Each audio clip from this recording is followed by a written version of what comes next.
Welcome. I'm Sebastian Mahfood, and you're listening to WCAT Radio, the on-air wing of En Route Books and Media, bringing you the dulcet sounds of Catholic wisdom. Hello, this is Ray Gerard. Welcome to another edition of St. Paul's Letters to America. This is the program that imagines, what if St. Paul were alive today? What if he were here to write a letter to Americans? He wrote letters to Romans, Ephesians, Colossians. What about Americans? If he was here to do that, what would he tell us? What would he say? Well, here on this program, we look at precisely such a letter. The reason we do this is very simple, because, in fact, the letters St. Paul did write 2,000 years ago, almost 2,000 years ago, are timeless. He would say exactly the same things to us today that he would have said to the people back then. People have not changed. The human condition has not changed. Our problems, our quest for the meaning of life, and the answers that are to be found if we engage in that quest honestly are the same now as they were then. And we go all about this in each program in regard to a particular issue or news item of the day. And as we do, we always bear a certain motto in mind, which is love and kindness, but through the light of truth. And today what we're going to be talking about is a recent news story that you may have heard about. It concerns a school newspaper at Northwestern University, a little north of Chicago in Evanston, Illinois. And the school newspaper got into a lot of trouble. They had a guest speaker coming to campus, Jeff Sessions, candidate for the Senate in Alabama, former senator from Alabama, also former Attorney General of the United States, but under a president many people dislike, Donald Trump. He served under Mr. Trump, agrees with a lot of the things Mr. Trump says, was an early supporter of Mr. Trump when he was beginning his presidential campaign. And so for that reason, a lot of people don't like Mr. Sessions. And in point of fact, when he was coming to campus, there were protesters. These protesters tried to break through doors and climb through windows. There were police there. The police had to physically tackle them, push them out. It was a physical altercation. And all the while the protesters were doing this outside, they were chanting outside, trying to make noise. In fact, they were being disruptive of a speaker. Why? Because they believe that speakers like Mr. Sessions should not be heard. Certain speakers are so despicable, they have ideas that are so wrong, they should not even be heard.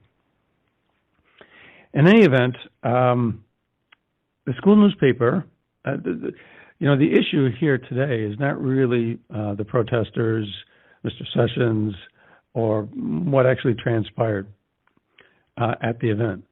The issue is what happened after the event, because after the event, the school newspaper published a story about it, and they reported that these people, tried to break through the doors, climb through the windows, et cetera, et cetera. And they quoted several protesters. They talked to several protesters, and they quoted them in their article in the school newspapers too, as to why they were there, why they were protesting, and so forth. They published several photographs of the event, and they had looked into school directories to try to locate certain students.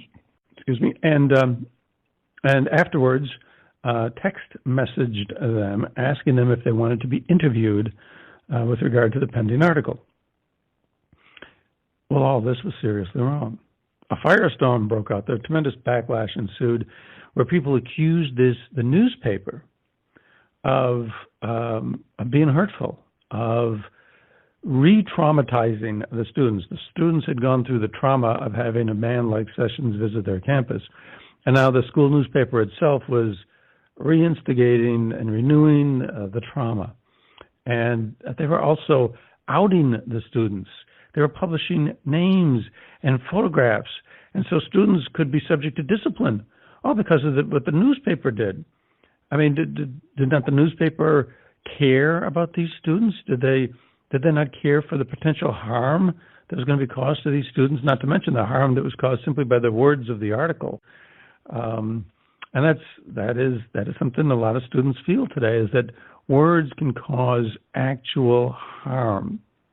And so the student newspaper was part and parcel of all of this, hurtful effect that was inflicted on the students at Northwestern, and therefore the newspaper needed to change its ways. Students began to refuse to talk to the school newspaper. The school newspaper was shunned. People, not the paper itself, but more to the point, the students who worked for the paper were shunned, cast out. Like I said, other students wouldn't talk to them. They treated them as if they had broken a trust with the student body in general. And so, a couple of days after the original article was published, the paper published something else, an apology, a long, flowing apology. Then after that, a lot of people in the professional media came out and said the newspaper should not have apologized. All they did was journalism. They reported on what had happened. They published photographs of what happened, and that no one should ever be sorry for that sort of thing. Anyways, the argument goes back and forth, the debate goes back and forth, who was right, who was wrong. And so like we do on this program, when we're trying to decide an issue such as this, whether certain people's actions were right, wrong, who should we look at more kindly, perhaps? I mean, who should we agree with? We turn to St. Paul, and the letter from St. Paul that we would say he would write to America today is as follows: Therefore, putting away falsehood, speak the truth, each one to his neighbor. For we are members one of another. Be angry, but do not sin. Do not let the sun set on your anger, and do not leave room for the devil. No foul language should come out of your mouths, but only such as is good for needed edification, that it may impart grace to those who hear. All bitterness, fury, anger, shouting, and reviling must be removed from your lips, along with all malice. And be kind to one another, compassionate, forgiving one another, as God has forgiven you in Christ. Now, what we're going to do here today is we're going to take that letter, and we're going to start with what it does, with what it is and what it says. That's going to be step one. Then we're also going to look at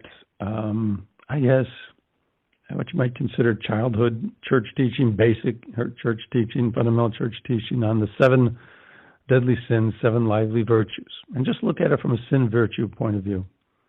And there's, in the context of, what the Christian faith regards as sins and virtues. So we're going to start with St. Paul's letter, that specific passage from St. Paul. We're going to then explore and relate it to just general Christian notions of sin and virtue. And then we're going to relate all of that to the radical nature of Christ. Is there anything specific, anything peculiar about Christ's teachings that are different from our normal human reason? What might be found in other human-based cultures? Is there something truly radical about Christ and what he tried to teach us? And we're going to compare that, and we're going to do this, as we go. We're not going to do this, in necessarily in lockstep order, but we're going to be doing those. We're going to be going through those 3 steps as we also go through at the same time this story involving Northwestern University and the student newspaper. Now we've covered it to begin with pretty well, but let's also take one other thing. The day before Mr. Sessions spoke on campus, there was a meeting where people on both sides of the issue engaged in a dialogue in terms of, whether or not Mr. Sessions should actually come there.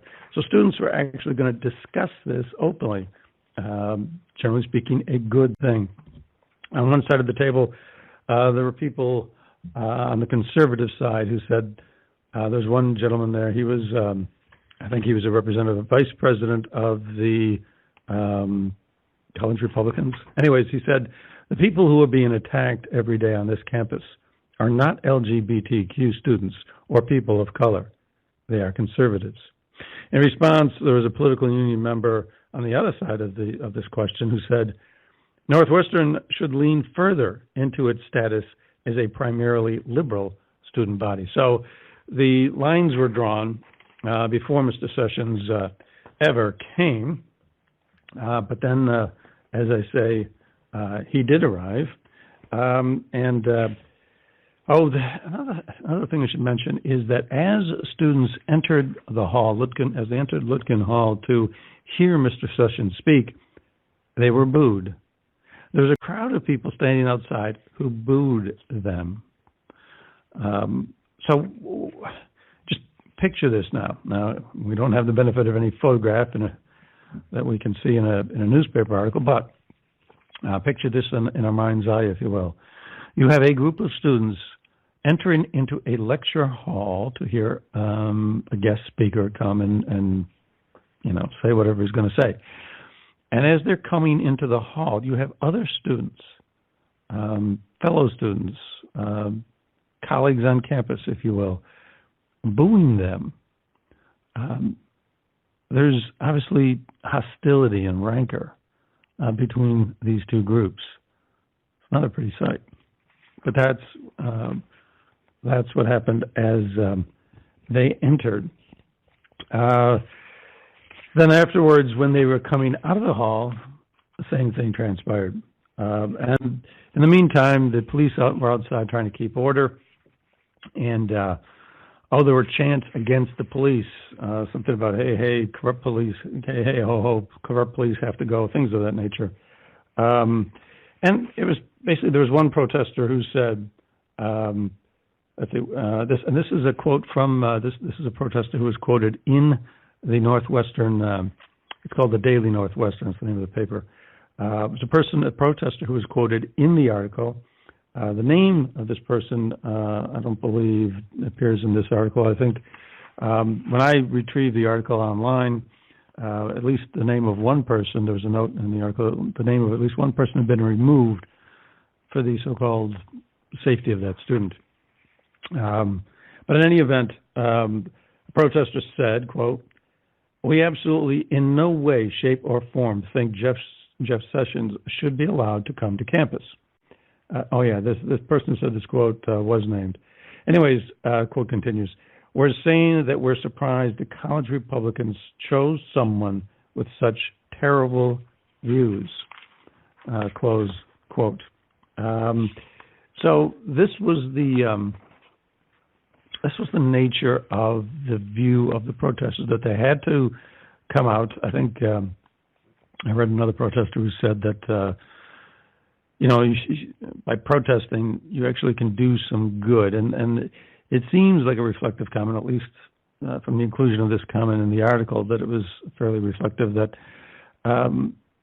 Sessions shouldn't be allowed to speak because he had such terrible views. So before the person even, that's really not our issue for the day, but before the person even has a chance to speak, you think you know enough what he's going to say, and it's terrible. This person has been judged. So in any event, but that's perhaps a subject for another day. Okay, what happened after the newspaper article came out? Well, just going over some comments that were posted online. The words racist came or appeared in these posted comments over and over and over again. Just some more examples. Lying, cheating, know nothing. That was a reference to the president. Fascism, weasel, orange buffoon, again referring to the president. racist, somebody who supported Sessions appearing on campus was called a racist, misogynist, and a traitor to the United States. That person replied that the person making that comment was stupid. Another comment that was posted: no free speech for fascists. Shut them down and lock them up. So, as you can see, it was vitriolic and a lot of name calling. And the excerpt from Letter to the Ephesians that we read at the beginning of the program said something about no foul language. Well, social media following this was replete with foul language. There was hardly anything but foul language. Is that wrong? Is this something? Not only is it wrong, but what comes from that? So at this point, let's take a look at what we consider to be what you may have heard, the seven deadly sins. And let's just take a look at the first three of those seven. Now, the first three are pride, envy, and anger. Are all those present here? Well, pride. How about pride? Well, when you say that, someone, I cannot bear to hear views that I don't agree with. It's, the language that is used to defend the position that people shouldn't speak on campus is that, well, they are hurting people. But this country was based on an entirely different concept. It was based on the concept of free speech. It was based on stories of people fighting to protect the free speech of others with whom they did not even agree, because that is somehow so very important. A lot of people didn't agree with Christ, but he was able to say the things that he did. He got into a lot of trouble. He lost his life on account of it, but he was able to say certain things that were important for humanity to hear. But it's prideful to set yourself up as a person more important than other people. The students who entered the lecture hall wanted to hear this speaker. The students who were protesting did not want the others to hear them. The protesters, they did not hear Sessions. They did not want to hear Sessions. They did not have to hear Sessions. But they didn't want other people to hear Sessions. So is there not more than just a little bit? Isn't there a ton of pride in elevating yourself to the point where you get to tell other people what they should and shouldn't do? Of course there is. When you say somebody has terrible views, you are automatically saying, you are inevitably saying, you have the right views. Now, how do you know that you're correct? How do you know that you're right? Well, there's only one way. You have to be proud. You can't be humble. You can't admit that somebody else might be right and you could be wrong. You can't admit that. Pride. How about envy? Is envy involved? Yes, of course. Of course there's a lot of envy that's involved in all of this. And why did they not want Sessions to speak? Well, he comes from a privileged class. He expresses privileged views.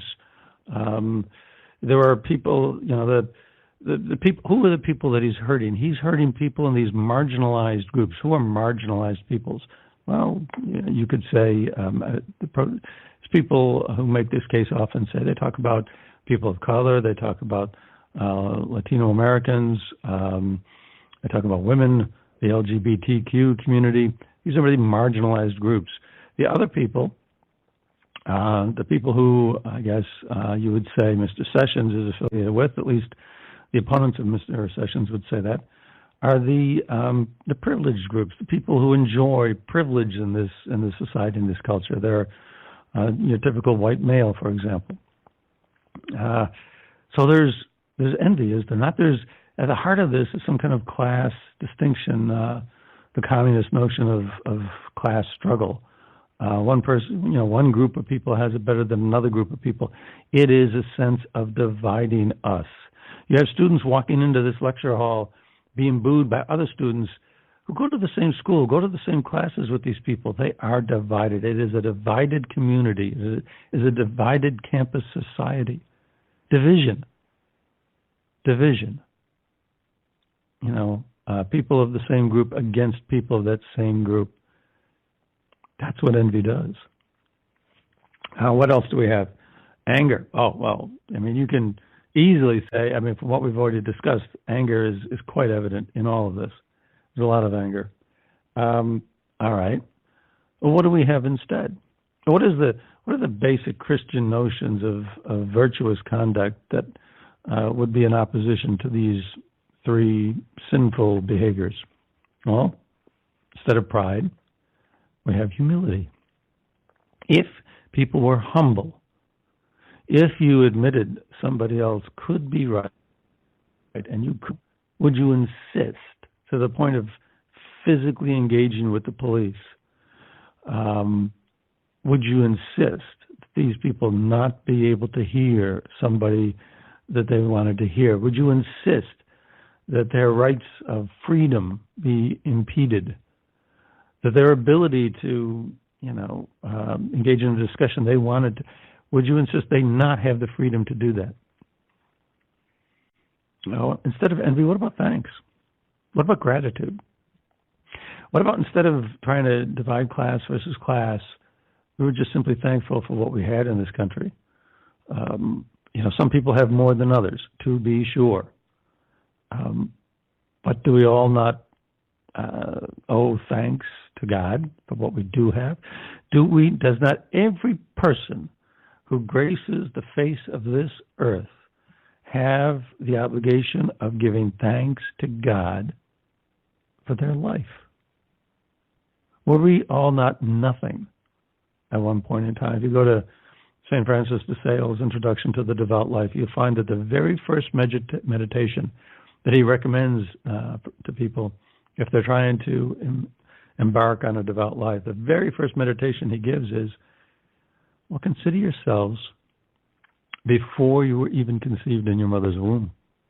Consider yourselves as being nothing. And then you have life. You have the gift of life. If you didn't have that gift, you wouldn't think, you wouldn't walk, you wouldn't talk, you'd be nothing. You would forever be nothing.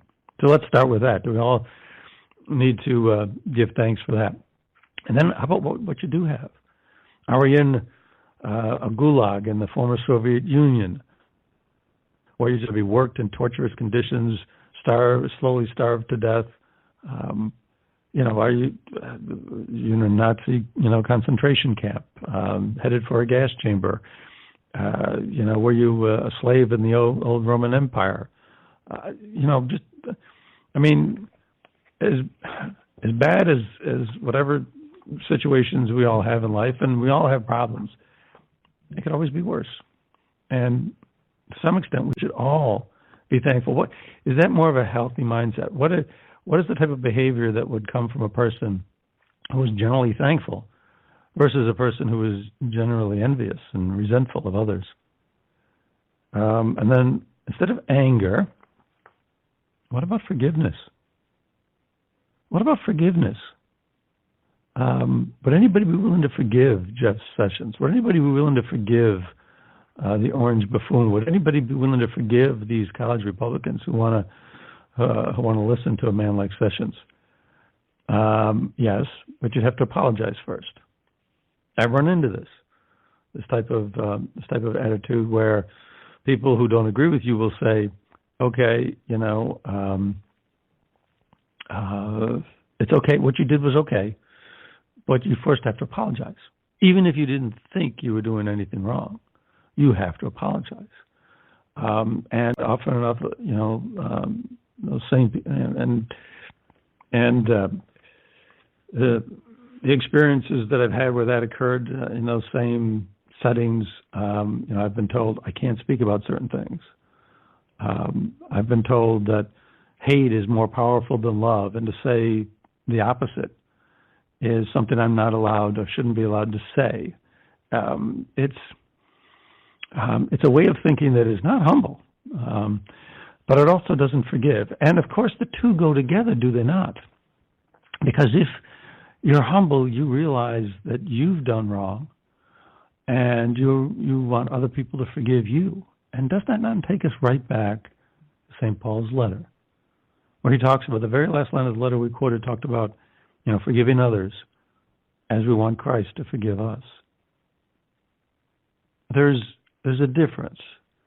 If you look at a person who engages in behavior that is prideful, envious, and angry, and then you look at a person who engages in behavior that is humble, thankful, and forgiving,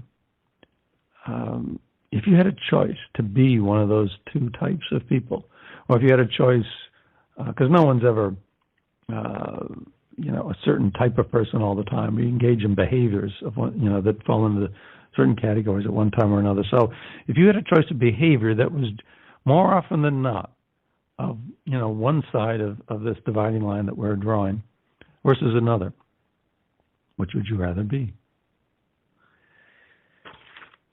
That is a very short and sweet, perhaps microcosmic look at the Christian persona, the Christian person.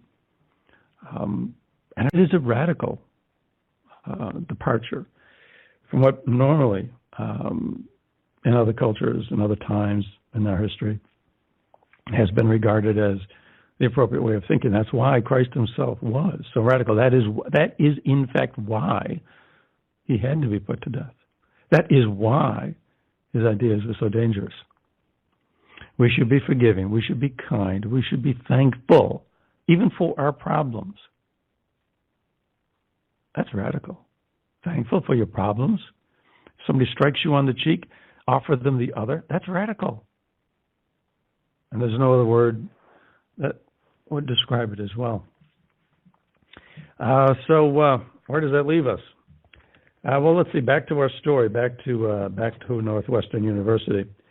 So. How about the reaction that came out after this? Well, Dean Whitaker, the dean of the McGill School of Journalism at Northwestern University, had something to say about this. Now, the school newspaper is not officially connected to the school, but it's run by students at the school. And so these are students that the dean feels strongly about. They're his students. Anyway, he wrote. I guess we could talk a little bit about the apology. The students. Before we talk about Dean Whitaker, the students did write an apology. They say that we recognize that we contributed to the harm students experienced. They say that covering traumatic events requires a different response than journalists would normally give. That it is more important to ensure the safety of their fellow students. They say that our coverage actively harmed other students. They talked about their texts to students asking them as to whether or not they wanted to be interviewed was an invasion of privacy. They said that, of course, it was wrong for them to perhaps provide evidence for future disciplinary action. We did not want to play a role in any disciplinary action. It says, we hurt students that night. And it goes on and on.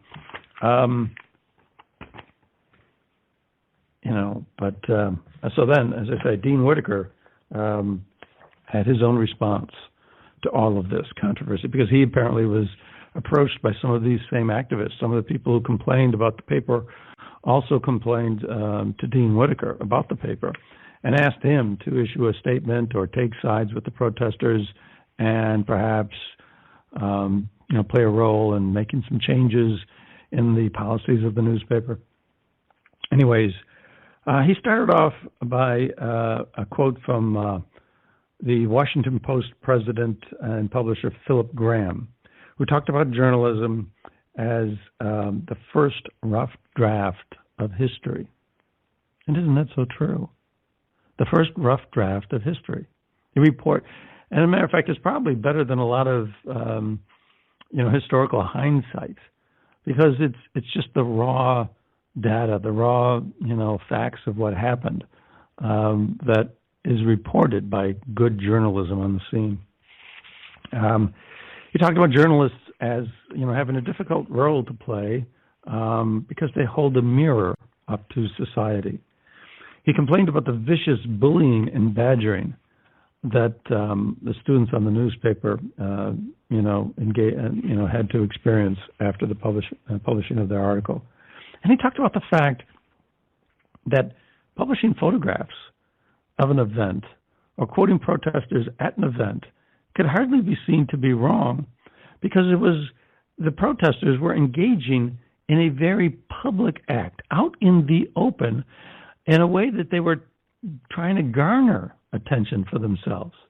And so you give them attention and you give them all kinds of attention when you publish an article about them, and then somehow that's wrong.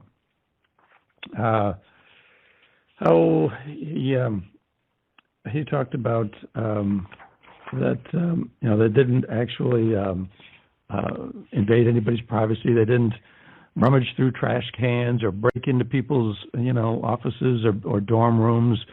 They accessed public information on these students in order to be able to text them. But in any event, he also says, I patently reject the notion that our students have no right to report on communities other than those from which they hail. And I will never affirm that students who do not come from marginalized communities cannot understand or accurately convey the struggles of those populations. What's he talking about?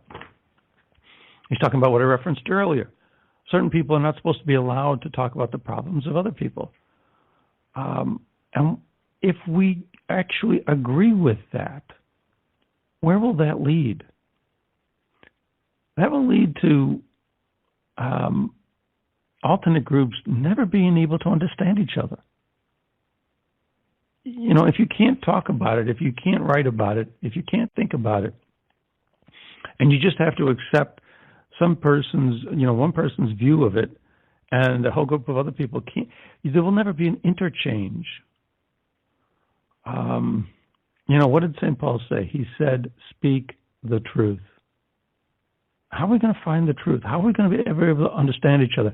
How are we ever going to be able to grow together? No, instead we will become more and more divided, like you will see like we saw, when these people were entering and exiting the building, being booed by other students. We'll have more and more and more of just that sort of thing.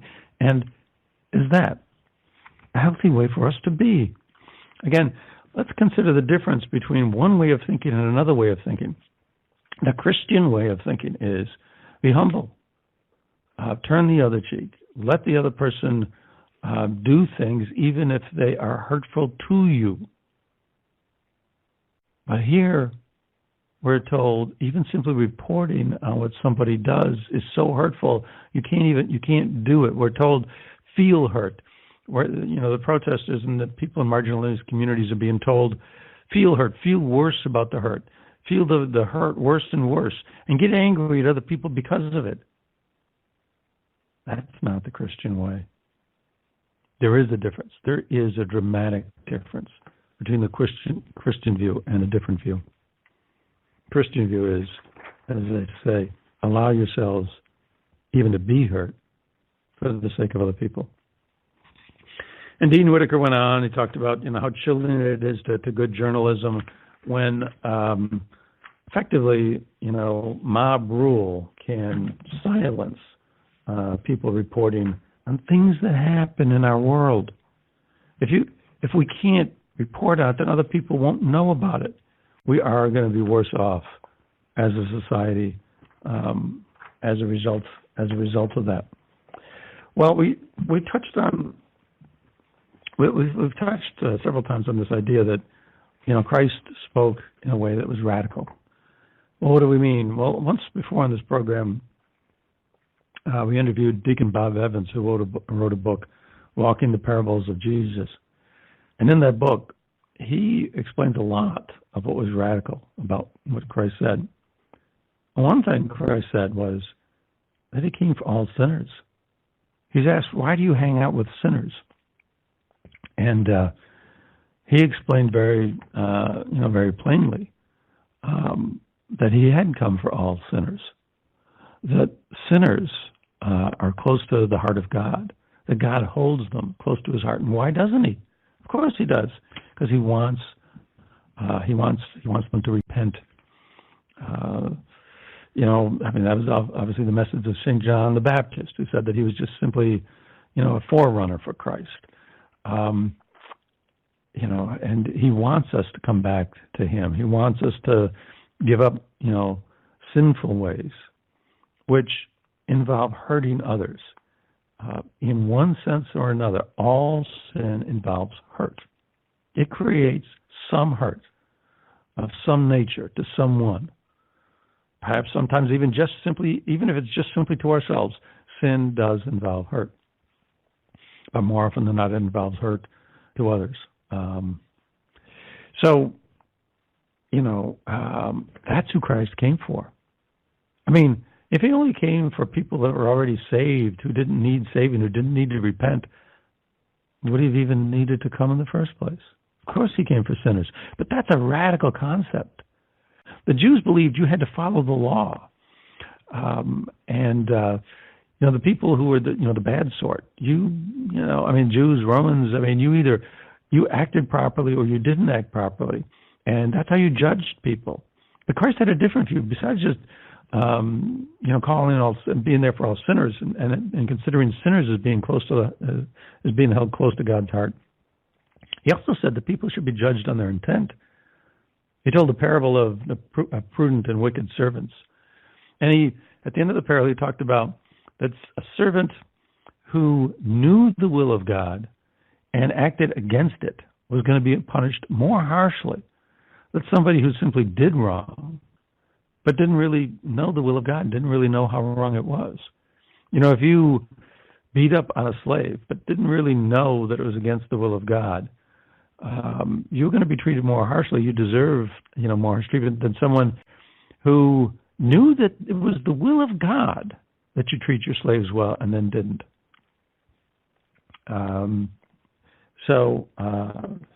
It was the intent. It's what you had in your heart that is important, and that was radical. The Roman Ordo, the Mosaic Law, was based on judging people according to actions and deeds, not what was in the heart. And Jesus, said multiple times that what you intended, what was in your heart, was more important. He even said, look, if you have lust in your heart, then it's the same as having already committed adultery. It was what's in your heart, what you intend, what you think is important. Radical. It's radical. And someone who tries to live the Christian life to its fullest, what do? Where does this type of thinking lead? Well, it leads to a desire to regulate your thoughts, to discipline your very thoughts, to think only good things and not to think bad things. A lot of people will say, for example, the egregious situation of people who have been victims of child abuse. A lot of them who have recovered from it say that an important step into their recovery is forgiving the perpetrator, forgiving them. But what if you don't? What happens? Why do they feel it's important to forgive the perpetrator? Why? Because if not, you keep harboring the anger inside you against the perpetrator. And that poisons you. That changes who you are. You become an angry person. You become a resentful person. There was a harm that was done to you early on, and then that harm has lasting effects. You allow it to have lasting effects. You break free of it when you forgive them. Radical. Nothing short of radical. It's what's in your heart. It's what you think. We can talk about the story of the prodigal son, the value of forgiveness. I mean, there's so much in the story of the parable of the prodigal son that was so radical. The father abased himself over and over and over again for the sake of the wayward child in ways that was totally out of keeping with the societal norms at the time. But I think we all know that story fairly well. There's also a story, a parable of the cost of discipleship, where Jesus talks about, who's going to build a tower without first, planning what you need to do, all the materials that you're going to need to build it. Who's going to engage an army in battle without first sizing up, how many people are, on the other side. And he uses those examples to talk about the fact that you have to discard your family, discard all your possessions, and pick up your cross and follow him. There's a lot in that. You have to discard everything, your possession, not just your family, but your possessions, all your possessions. I mean, in the world of the day, you were going to be very, very vulnerable. Clothing on your back, food to eat. You give it, you give up all your possessions, you're at risk of losing your life.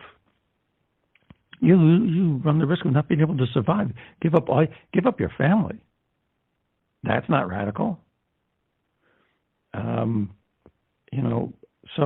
But what's he talking about? Then you have to pick up your cross. You have to be willing to suffer and follow him. And what is all this about? Well, if you follow Christ, what you then engage in is being kind towards others. Why is it necessary to give up all your possessions? Well, you give up your attachment to them. You give up your concern for them. And if you don't have to be concerned about those types of things, and we see this down through the centuries in Christian orders and disciplines that religious orders that live, the frugal life. Just take for example, Sisters of the Poor that was started by Saint Teresa of Calcutta. You lose your attachment to worldly things, and what do? You focus on God. And if you focus on God, what do? You focus on others. You serve others, like the little Sisters of the Poor. That's the Christian. That's the epitome of Christianity. That's reaching the pinnacle of the example of Christian behavior, living for others. It's transcendent. We go outside of ourselves. We're more concerned about the person outside of us. Our concerns extend away from us. They're not focused inward, they're focused outward. We transcend ourself. Radical. Very radical. And if we compare this notion of a person, of a character of a person, the proper character of a person, the desirable character of a person, and versus a different one. And if we compare it to the example of behavior, the examples of behavior we see in the Northwestern situation, what do we find? Do we find any of that? How can you transcend yourself if you are chanting against other people as they're entering a lecture hall, trying to break through windows, fighting with police, insisting that other people not be able to exercise their rights of freedom as they choose, using all kinds of foul language, racists, misogynists, et cetera, et cetera. Do we find any of this? There is a huge departure. People who engage in the behavior that we're talking, we submit that the people who engaged in this protesting activities at Northwestern are fully focused on themselves. Now, they may couch it in language where they say, no, we're doing this for other people. But are they? Are they really? Can they not? If you are going to do the difficult things that Christ says, then you have to bite your lip and say, okay, if you want to hear this guy's sessions, then you go ahead, you hear him. I disagree. And I'll tell you why, but you go ahead. And it may be hard, but you do it. Why? Because you care enough about that other person not to boo them, not to stop them, not to prevent them from doing what they want to do. You have concern for them. Maybe you forgive them for what you think needs to be forgiven, and then ask them to forgive you.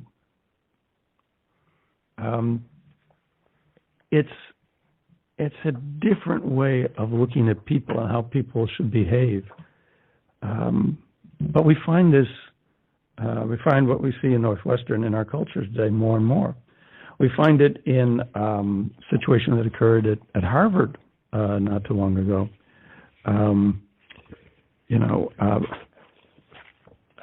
Well, all right. Well, before we leave Northwestern, there was a journalist who graduated from the University of California at Berkeley, and he noted with pride that Berkeley was the home of free speech back in the 1960s. Now, that was a different situation. The students there were in favor of free speech, and it was the administrations of universities in the country at that time who were against free speech.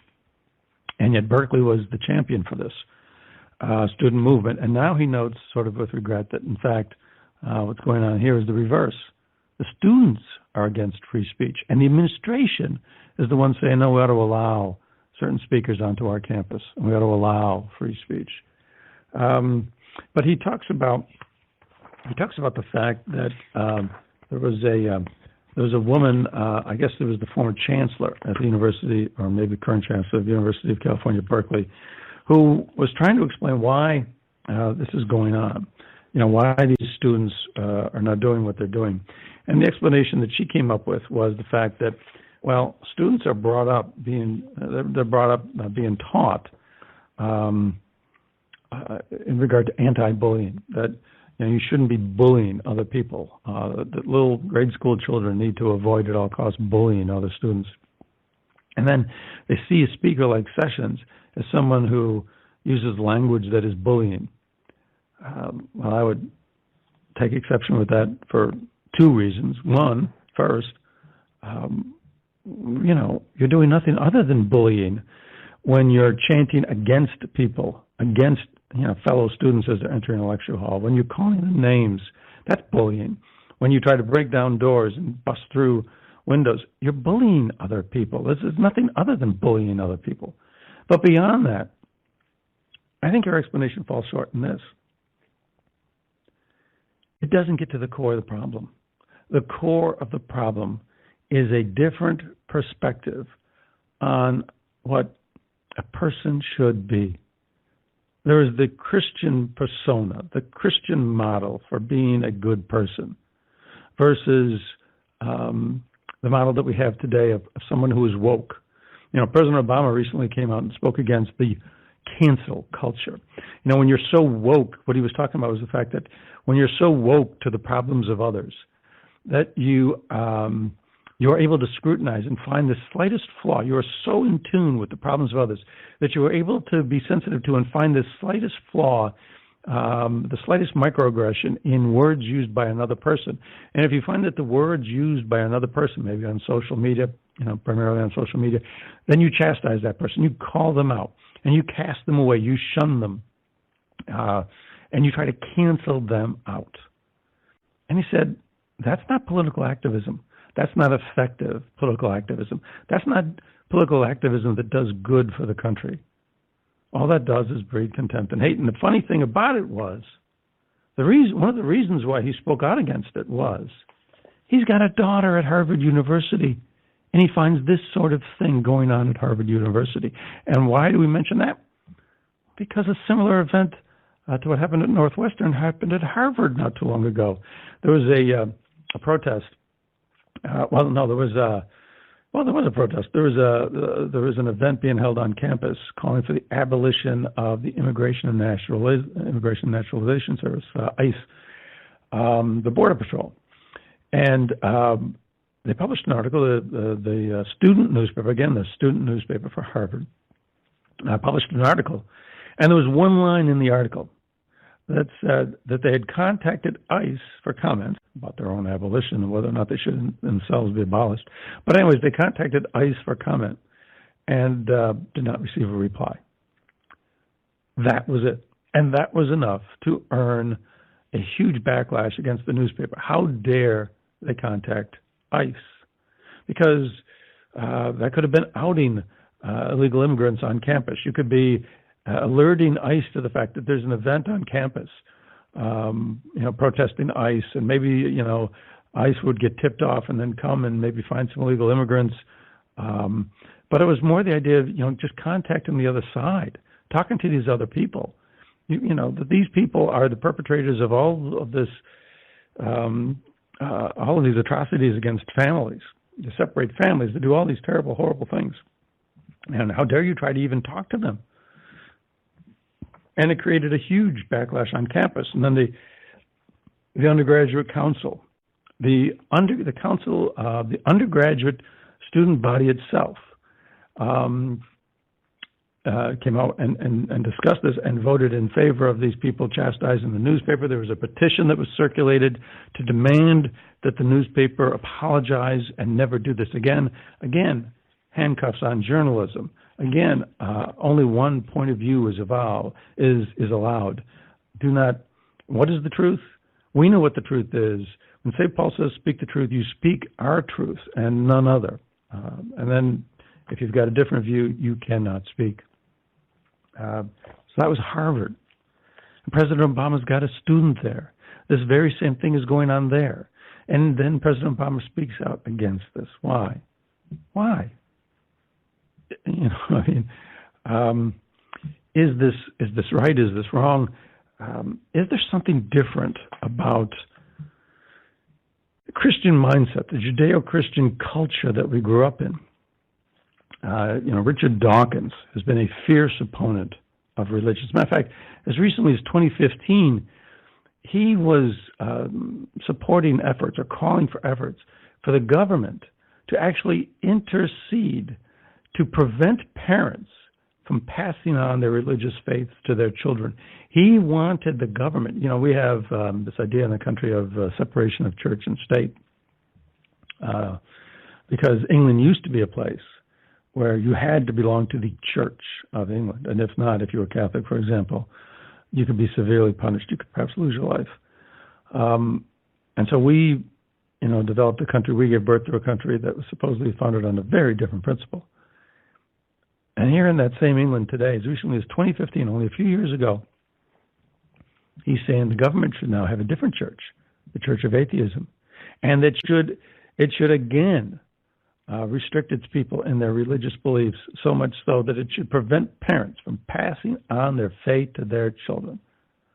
Make it illegal to do that, in some regard. I don't know in particular what what proposals or measures he favored, but that was his general idea. And he agreed. I mean, Christopher Hitchens wrote a book, The Portable Atheist, among other things. Seen as a champion of atheism. He, frequently said that religion poisons everything. Dawkins is a person who has said that,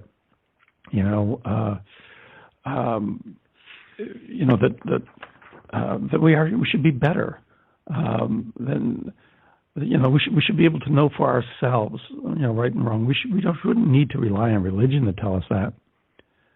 Well, he's got a new book. It's called Outgrowing God.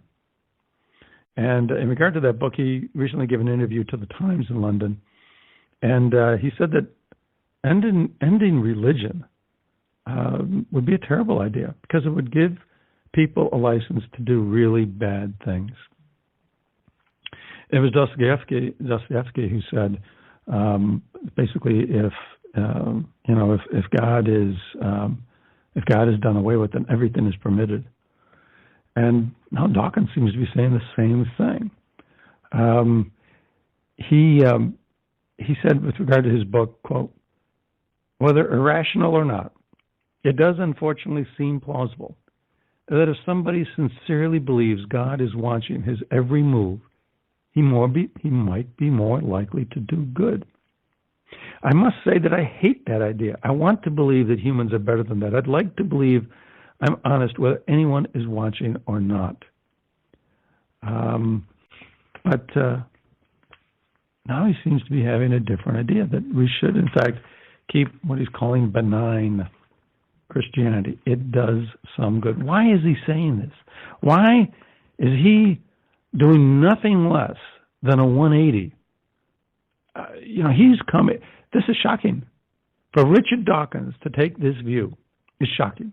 And that he made such a complete turnaround in such a short period of time. He still doesn't believe that there's enough reason to believe in religion, but that we should keep it, that it is not harmful and destructive. It's a turnaround. It's a complete turnaround. It's shocking. Why? Why?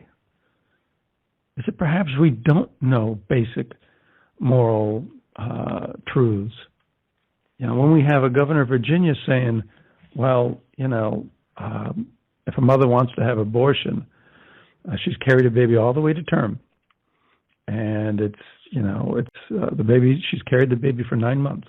She's about to give birth, and then changes her mind, and there's not enough time to actually do an abortion. Well, it's okay because we'll birth the baby, we'll comfort the baby, and then we'll decide what's to be done.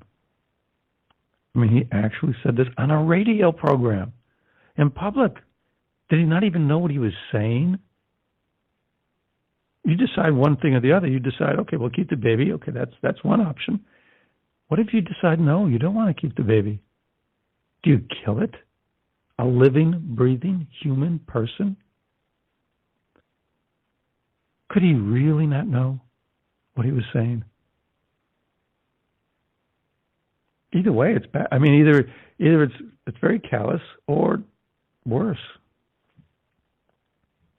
Is it things like that that are causing even Mr. Dawkins now to say, well, beyond benign Christianity has its place. I mentioned that book, The Portable Atheist, by Christopher Hitchens. There's an article in there by a woman, a professor at the University of Michigan, Elizabeth Anderson, and she says we don't need God for morality. We know, that murder, rape, etc., that they're wrong. We know the basics of what's right and what's wrong.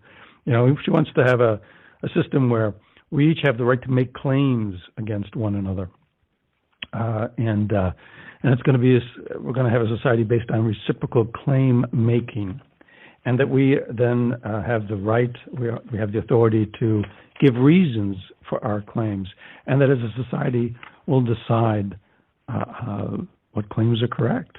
And she said, it's no problem for the people who don't agree, because she said, quote, we deal with people who refuse accountability. Accountability is this idea of reciprocal claim making.